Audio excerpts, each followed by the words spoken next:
Hi everyone, welcome back to my daily blog. আমি এই সাজটার নাম দিয়েছিলাম হলুদের সাজ। আসলে হলুদের সাজ বললেও ভুল হবে, এই সাজটা বিয়েতে সকালের একটা বৃদ্ধির লুক বলা যায়। হলুদের সাজটা আরেকটু ভারী হলে ভালো হতো।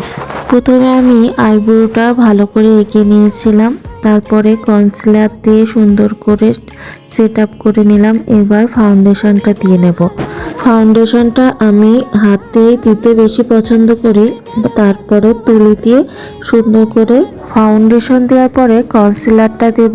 কনসিলারটা আমি এইভাবে দিই, দেখছেন কেমন ভূতের মতো লাগছে। কনসিলার কিন্তু আমি পুরো মুখে দিই না, চোখের নিচে আর কপালে দিয়ে, নাকে আর ঠোঁটের উপরে নিচে দেয়া হয়, এইটুকুই আমি দিই। তারপরে তুলিতে আবার সেট আপটা করে নিই। ফেস পাউডারটা দিয়েছিলাম, ওইটা ভিডিও করতে ভুলে গিয়েছি। ফেস পাউডার দেওয়ার পরে আমি হালকা করে গোলাপি কালারের ব্লাশনটা দিয়ে নেব। এরপর কন্ট্রোলারটা দিয়ে নেব। কন্ট্রোলারটা দেওয়ার পরে আমি চোখের সাজটা সেজে নেব। সব কিছু মুখের সাজটা সেজে নিয়ে তারপরে আমি চোখের সাজটা সাজবো। আমি হালকা মেকআপ করেছিলাম যেহেতু, তাই হালকা একটা শ্যাডো দেবো যাতে সাজটা হালকা লাগে। এই যে আমি হালকা খয়েরি কালারের একটা শ্যাডো চোখে দিয়েছিলাম। এবার কাজল দিয়ে নেব।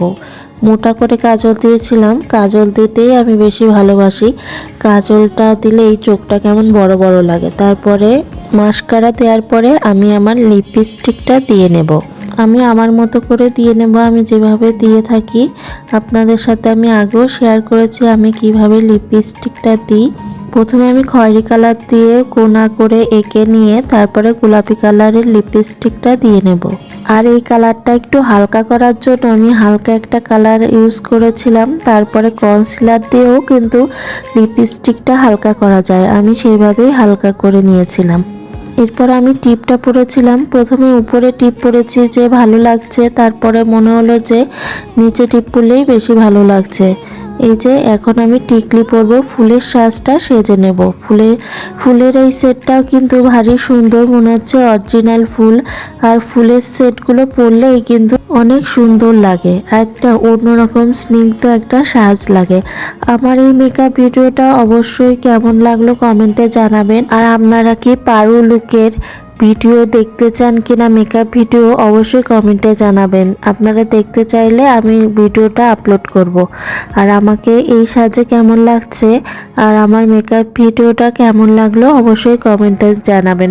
আর ভুল ত্রুটি হলে অবশ্যই ক্ষমা দৃষ্টিতে দেখবেন, আমি এত বিজ্ঞ না। আপনারা অনেকেই আমাকে মেসেঞ্জারে নক করেন আমি কিভাবে সাজি আপনারা দেখতে চান, তাই আমি যেভাবে সাজি সেটাই আপনাদের সাথে শেয়ার করলাম। আর ভুল ত্রুটি হলে আমাকে ক্ষমা দৃষ্টির চোখে দেখবেন। আর আপনাদের সুন্দর সুন্দর কমেন্টের অপেক্ষায় থাকলাম।